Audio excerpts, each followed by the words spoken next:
ঝুলির বেড়ালটা বেরিয়ে পড়লো। ঠিক এই কথাটাই তো আমরা বলছিলাম যে একেবারে অপদার্থ অযোগ্য নির্বাচন কমিশন স্ট্যান্ডার্ড অপারেটিং প্রসিডিওরের বাইরে রোজ হোয়াটসঅ্যাপে একটা করে মেসেজ দিয়েছে, চেয়েছে যাতে নির্ভুল ভোটার তালিকার পরিবর্তে ভোটার তালিকা নিয়ে হাজার রকমের প্রশ্ন ওঠে, মানুষকে বিভ্রান্ত করা যায়, হেনস্থা করা যায়। চূড়ান্ত হেনস্থা করেছে নির্বাচন কমিশন। এবং তাতে একটা ঘটনা এটা ছিলই যে রাজ্য সরকার প্রয়োজন মতন কর্মী দেয়নি, অফিসার দেয়নি, বারবার বলা সত্ত্বেও দেয়নি। এতদিন রাজ্য সরকার না দিয়ে মানুষের হেনস্থাটাকে বাড়িয়েছে। মানুষের হেনস্থারে দায় যেমন নির্বাচন কমিশনের তেমন রাজ্য সরকারের। রাজ্য সরকার তার অফিসার দেয়নি, এখন দেবে কোর্ট বলার পর। শুনানি শেষ, একাধ দিন বাড়লে বাড়তে পারে, এখন দেবে।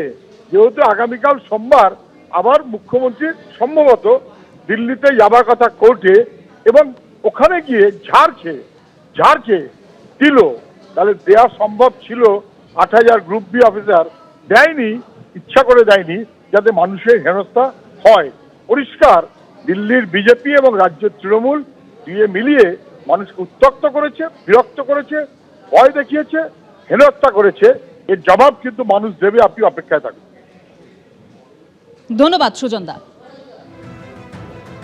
অর্থাৎ বিরোধীরা কটাক্ষ করে বলছেন যে কোর্ট বলার পর কেন রাজ্য কর্মী দিচ্ছে, আর সেখানে তৃণমূলের প্রতিক্রিয়া অর্থাৎ অরূপ চক্রবর্তী তিনি বলছেন যে রাজ্যের সদর্থক পদক্ষেপ, কোর্ট বলেছে তাই কর্মী দিচ্ছে, অর্থাৎ কমিশন বলেছে তাই কর্মী দিচ্ছে। কমিশনের এই অসভ্যতামির জন্য গোটা বাংলার মানুষ পরিত্রাহী অবস্থার মধ্যে পড়েছিল। প্রতিদিন 1.5 লক্ষের মানুষের হিয়ারিং করার ক্ষমতা নেই, এরা শেষ 3 দিনে 66 লক্ষ মানুষের হিয়ারিং করতে ভেবেছিল। স্বাভাবিকভাবেই যারা একদিনে 1.5 লক্ষ হিয়ারিং করতে পারে না, তারা এক দিনে কি করে 22 লাখ 20 লাখ করে হিয়ারিং করবে? তাদের কাছে অতিরিক্ত কর্মী চেয়েছিল রাজ্য সরকার, অতিরিক্ত কর্মীর সংস্থান। স্বাভাবিকভাবেই রাজ্য এখন মাথায় রাখতে হবে মাধ্যমিক পরীক্ষা চলছে, উচ্চ মাধ্যমিক পরীক্ষা চলছে, আপনি স্কুল থেকে একলব্ধে সব টিচার তুলে নিতে পারবেন না। আসলে বিজেপি নির্বাচনে জেতার জন্য তাকে রাজ্যের শিক্ষা ব্যবস্থা গোল্লায় যাক, স্কুল এডুকেশন চুলোই যাক, সমস্ত রাজ্য সরকারি দপ্তর চুলোই যাক, ওদের নির্বাচন জিততে হবে। বিজেপি চায় না, বিজেপি বারবার করে তাই 356 জারি করার কথা বলে। বিজেপি তাই না, পশ্চিমবঙ্গের মুখ্যমন্ত্রী এগুলো তখন সমস্ত হচ্ছে নির্বাচনী চালাকি। অর্থাৎ সমস্যা তৈরি করো, সমস্যাকে আরো জটিল করো, জটিল করার পর সেই সমস্যার সমাধানে বাংলার মুখ্যমন্ত্রীর বড় ভূমিকা প্রমাণ করো, এবং মানুষের কাছে একমাত্র বাংলার মুখ্যমন্ত্রী সেই দাতা, সেই দাত্রী, অর্থাৎ সেই বাঁচাতে পারে, সেই মাসিয়া, তা প্রমাণ করো। এই হচ্ছে স্ট্র্যাটেজি। যদি এত কর্মচারী দেওয়ার তার সামর্থ্য থাকতো, তাহলে যখন সেটা চাওয়া হয়েছিল সেটা দিল না কেন?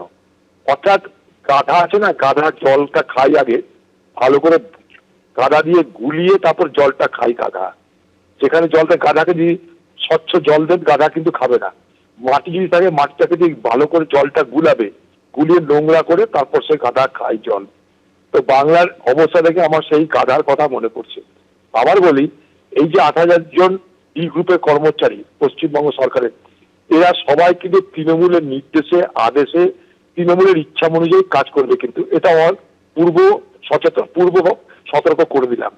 অর্থাৎ বাংলায় 8,000 যে ডি গ্রুপের কর্মচারী, তাদের ট্রেনিংকে দিচ্ছে, তাদের নিরপেক্ষতা কি, তারা কি করতে চাইছে, এগুলো কিন্তু পরে বিচার্য বিষয় হওয়া উচিত বলে মনে করি। পশ্চিমবঙ্গের কর্মচারীরা তৃণমূল সরকারের ইচ্ছার বিরুদ্ধে কিছু করবে, এটা আমি অন্তত মানতে রাজি না। অর্থাৎ এই সমস্যার জটিল থেকে জটিলতর হয়েই চলবে এখনো। ধন্যবাদ অধীরদা। এসআইআর এর শুনানি যখন প্রায় শেষ, 2-1টা জেলায় 2-1টা পকেট ছাড়া বাকি সব জায়গায় শেষ হয়ে গিয়েছে, তখন তারা সতীলক্ষ্মীর মতো বলছে 8,000 কর্মী আমরা সরকারের পক্ষ থেকে দেবো এসআইআর এর সহযোগিতার জন্য। এটা যদি প্রথমে দিতেন, তাহলে এই ঘটনা, আজকে এই সমস্যা, মানুষকে লাইনে দাঁড় করানো, হিয়ারিং এর যাবতীয় প্রবলেম, এগুলো কোনোটাই আসছে না। বাঘের পিঠে উঠেছেন, তো বাঘের পিঠ থেকে নামলেও উনি বাঘের পেটে যাবেন, আর বাঘের পিঠে বেশিক্ষণ চড়ে থাকাও যায় না। ফলে একটা দ্বিধার মধ্যে পড়ে আছেন। একটা সরকার সম্পূর্ণ সিদ্ধান্তহীনতায় ভুগছে, অথবা তার রাজনৈতিক জ্ঞানাকর। এছাড়া আর কিচ্ছু না। এসআইআর এর জন্য নির্বাচন কমিশনকে কর্মী দিতে প্রস্তুত রাজ্য সরকার, এরকমই সূত্রের খবর পাওয়া যাচ্ছে। সূত্রের আরো যা খবর, ৮৫০৫ জন গ্রুপ বি অফিসার দিতে প্রস্তুত রাজ্য। ৪ ফেব্রুয়ারি সুপ্রিম কোর্টে কমিশন জানায় এসআইআর এর জন্য কর্মী দিচ্ছে না রাজ্য। আর এবার সূত্রের যা খবর, এসআইআর এর জন্য নির্বাচন কমিশনকে কর্মী দিতে প্রস্তুত রাজ্য। আর কি তথ্য রয়েছে আমরা জানবো আমাদের প্রতিনিধি রুমা পালের কাছ থেকে। রুমা,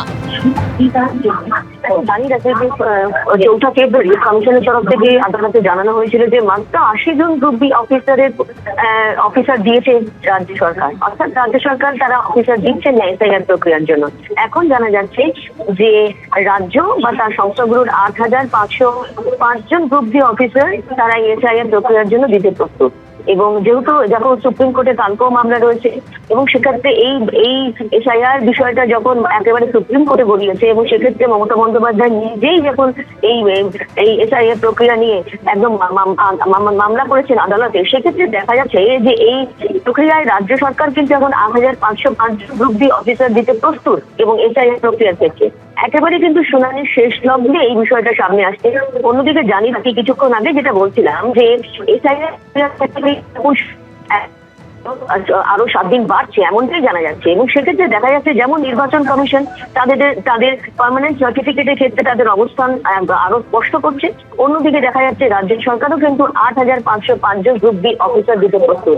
অর্থাৎ সেই শুনানির শেষ লগ্নে এসে নির্বাচন কমিশন এবং রাজ্য সরকার দেখা যাচ্ছে অনেকটাই তাদের অবস্থানে নমনীয় অবস্থান গ্রহণ করেছে এবং সেক্ষেত্রে রাজ্য সরকার যে কর্মী দিচ্ছে না বারবার যে নির্বাচন কমিশনের তরফ থেকে বলা হয়েছিল, সেটা কিন্তু অনেকটাই সুরাহা হবে এমনটাই মনে করা হচ্ছে। যেমন ৮৫০৫ জন গ্রুপ বি অফিসার, দেখো জানিয়ে রাখি যে শুনানি যেমন ৭ তারিখ থেকে বাড়িয়ে ১৪ ফেব্রুয়ারি করতে বলা হয়েছে সিও দপ্তর থেকে এবং অবশ্যই সিও দপ্তর সূত্রে খবর যে ইসিআই এটা অবশ্যই কালকেই এটা নোটিফিকেশন হয়ে যাবে।